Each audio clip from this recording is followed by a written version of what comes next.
मनोहर भिडे, भास्कर आता किडे, बरळले पुन्हा.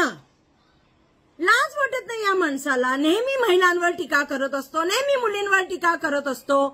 कोणी हक्क दिला तुम्हाला महिलांवर आणि मुलींवर बोलायला? कोणी हक्क दिलाय तुम्हाला? प्रत्येक वेळी महिलांच्या कपड्यांवर बोला, महिलांच्या टिकलीवर बोला, महिलांनी हा ड्रेस घातला. आता तुम्ही सांगता की वटसावित्रीच्या पूजेला जाताना महिलांनी नटून जाऊ नये, नंतर ड्रेस मटेरियल मध्ये जाऊ नये. हे ड्रेस मटेरियल मध्ये काय असतं? पंजाबी सूट असतो, चुडीदार असतो, सलवार कुर्ता असतो. तुम्ही काय शिकवता आणि तुम्ही सांगणारे कोण महिलांनी काय घालायचं आणि कसं राहायचं?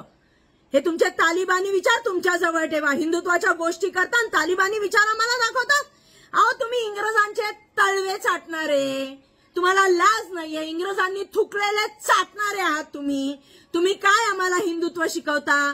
तुम्ही म्हणता की हे स्वातंत्र्य जे मिळालंय ते हानगण दळभद्र. अहो लाज वाटली पाहिजे तुम्हाला हे बोलताना. ह्या देशाच्या स्वातंत्र्यासाठी ज्या लोकांनी लाटाकाटा झेलल्यात, गोळ्या खाल्ल्या, जेलमध्ये गेलेत, फासावर गेले, भगतसिंग पासून महात्मा गांधी पर्यंत सगळे लढलेत, आणि तुम्ही या सगळ्यांचा अपमान करताय या तुमच्या वक्तव्यावर की हे आपलं स्वातंत्र्य हनगा आणि दळभद्र आहे. याच्यावर राष्ट्रद्रोहाचा गुन्हा दाखलच झाला पाहिजे. आणि जर हा राष्ट्रद्रोहाचा गुन्हा दाखल झाला नाही तर आम्ही सर्व देशावर प्रेम करणारे लोक रस्त्यावर उतरू आणि इंग्रजांचे तळवे चाटणाऱ्या तुम्हा लोकांना तुमची जागा दाखवून देऊ. जय हिंद, जय महाराष्ट्र, जय भारत.